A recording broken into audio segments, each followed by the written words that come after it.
Doing a good job, Danny. Yeah, thank you.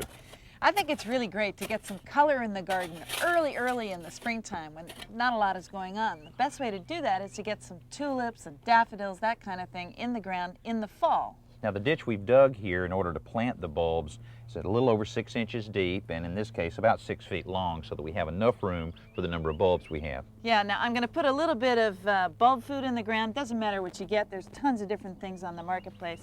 And I've got two different types of bulbs. I've got daffodils and I've got tulips. The tulips are going to flower late in the spring, and the daffodils are going to flower early. So I'm going to put them in every other one.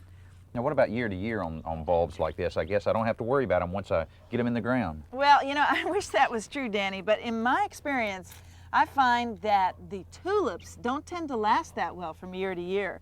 And if you really want a good show of tulips every year, you kind of have to replant them once they finish flowering. The daffodils, though, they will come back every year as long as you do one thing.